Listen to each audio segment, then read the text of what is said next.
Hi guys, thought I'd do a video here on top of the boat because the boat's packed.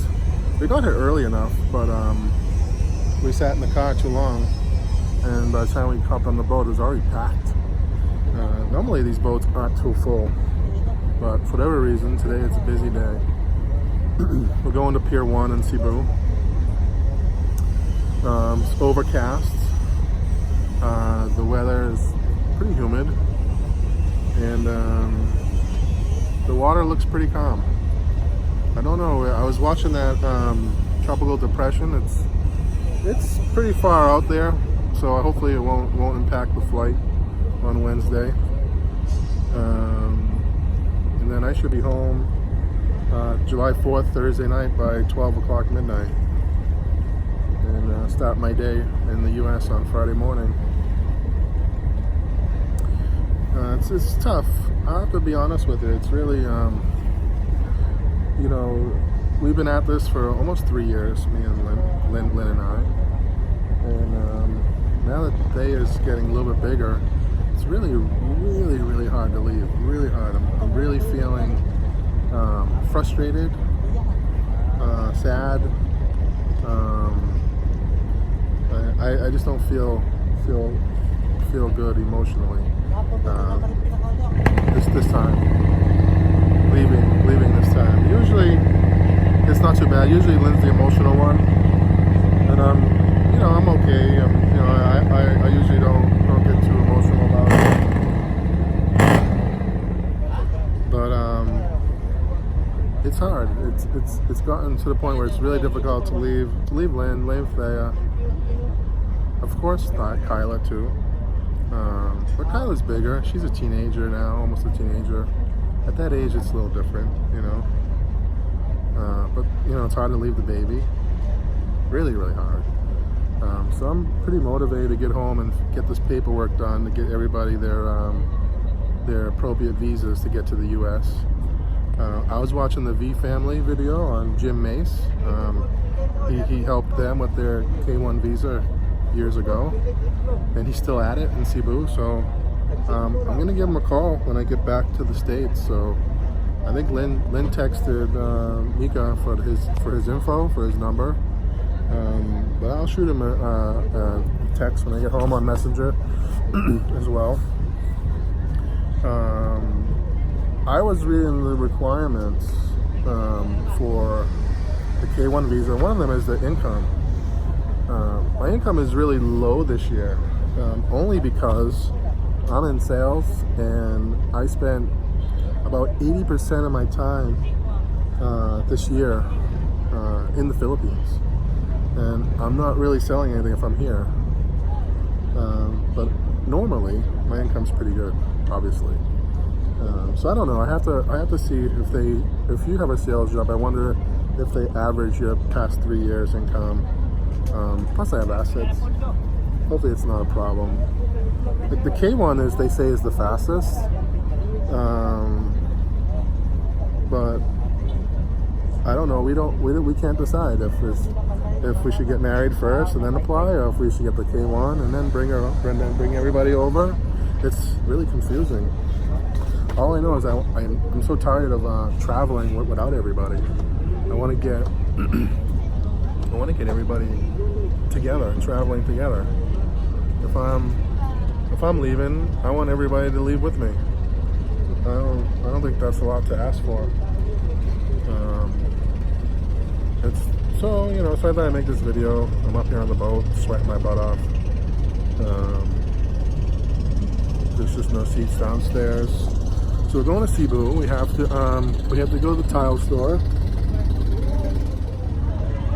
We also have to go to the Happily store and look for the sliding door hardware.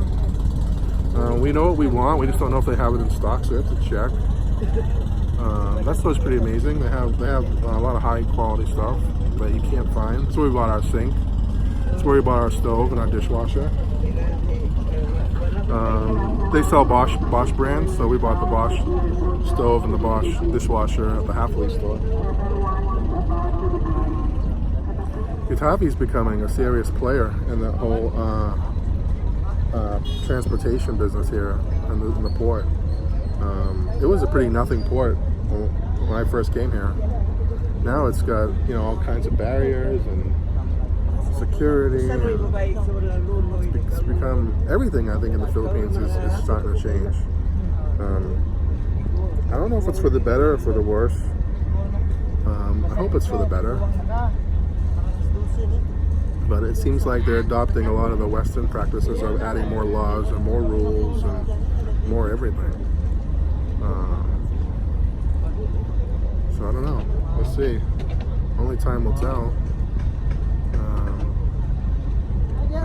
I think a lot of foreigners come here for the freedom that the Philippines has to offer. Mike Harrelson. Hey Mike, he's one of our subscribers. I feel like I really know him. Some of his point of views are kind of along my line of thinking.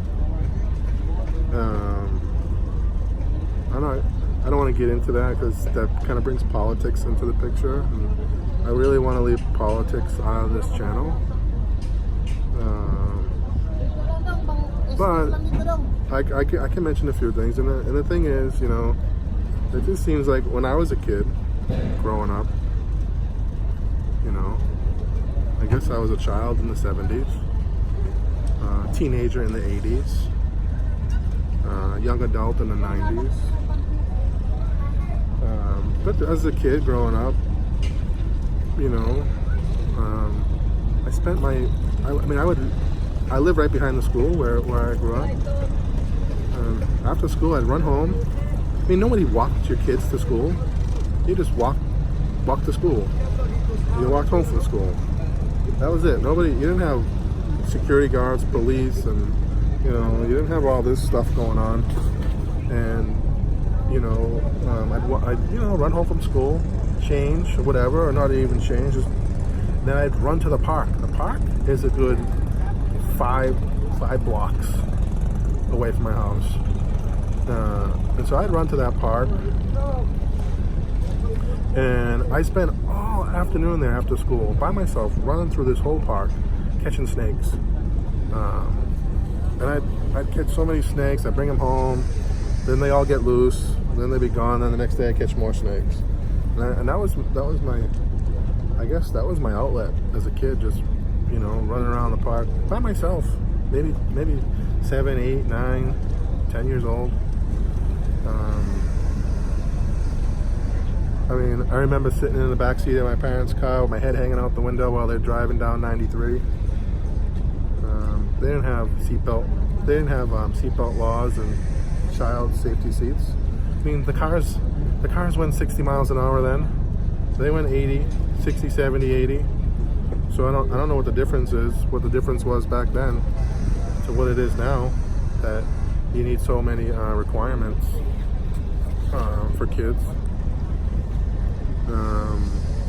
It's just a bunch of things. So I don't know how I got on the subject. I feel like I've lost my whole train of thought. But people, I think, so the Philippines here, you know, you have this freedom. You don't have policemen sitting on the side of the road with a laser gun trying to trap you, you know, and catch you speeding. You don't have that here. You don't have any of that here. To me, that's nonsense. How many state troopers have lost their lives on the side of the road trying to catch people speeding? Is it really worth it? Was that policeman's life really worth trying to catch someone speeding? No. I mean, for me, I don't think it is. That's my opinion. It's some of the things. I think I'm just trying to mention some of the differences between the Philippines and the U.S. To me, that was one of the things that stand out. It's like, you know, there's really no police presence here unless something actually happens. And I don't have a problem with that. Every now and then we get these crazy comments. Philippines is a hellhole. As a foreigner, you stand out with like a sore thumb. They're gonna shoot you. They're gonna kill you. And that's just not true. they're not. You can find yourself in trouble here pretty easily. It's not the United States. It's a different country. There's a way of doing things here. There's a culture here. If you go against that, that grain, yeah, you can find yourself in trouble easily. You know, but I don't ever put myself in a position like that. Never. And the easiest way to get into trouble is I do a lot of driving, and you can cut someone off, and they can follow you to your house and shoot you for cutting them off. So you really have to remember where you are, and have respect. And I do. I have a lot of respect for my workers, my neighbors here. You have another way foreigners get in trouble here is with business dealings. If you're in a business here and people end up owing you money in a transaction, and then you're trying to collect on that money, you can put yourself in a lot of trouble. If someone doesn't want to pay you, they're gonna kill you instead. So if you really think you're gonna open up a business here, just think about it. Think twice. The bigger you get, the more money you make here, the more of a bullseye you have on your back. I'm not saying that there aren't people here, there aren't foreigners here that have successful businesses. They do. But they know how to do it. They do it the right way.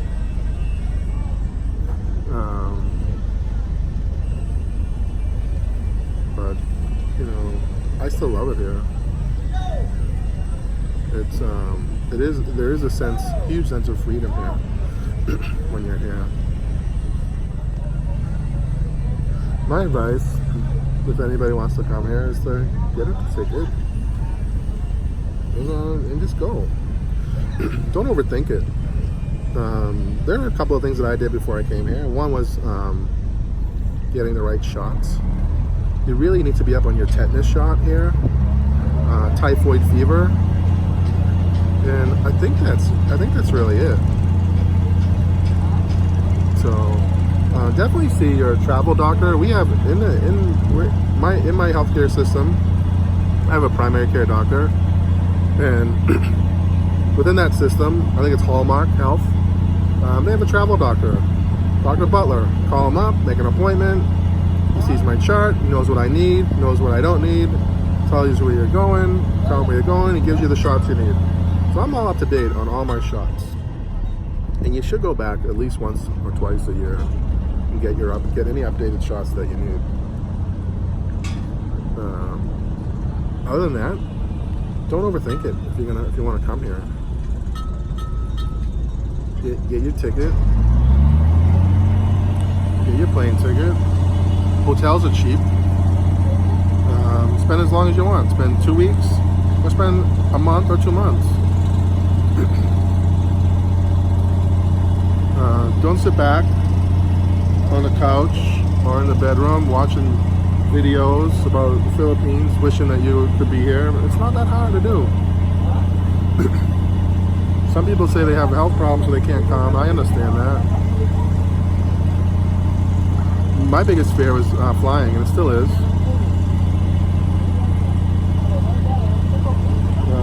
I try not to think about it anymore.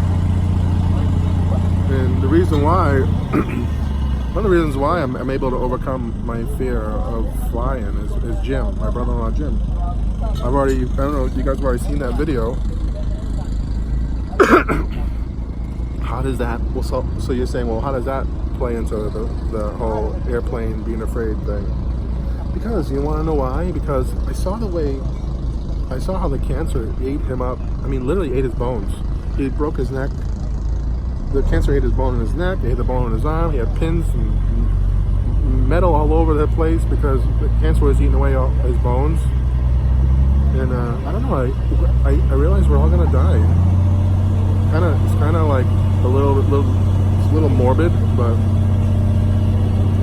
you know, I guess I could say to myself, well, I pass away like Jim, or I could pass away actually living your life. You know, like on a plane, you have no control of what happens.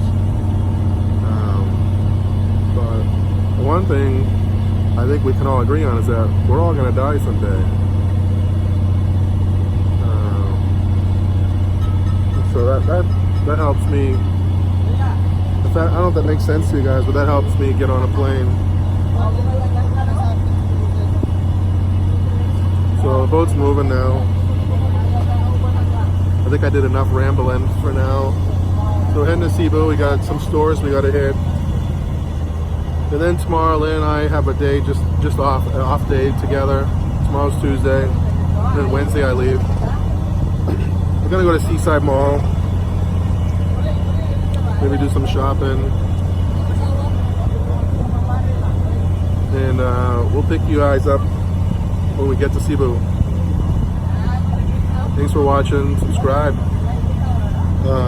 I can't believe how the number of non-subscribers that watch our videos is huge. So subscribe. I mean, if you're watching, subscribe. You know, I look at our stats, and I'll post a picture later.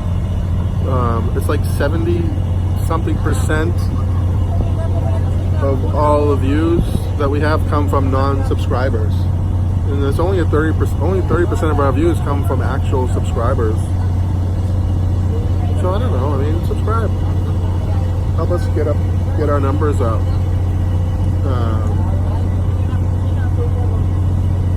So that's it. Thanks for watching. Click the bell bottom and comment below. Thanks, guys.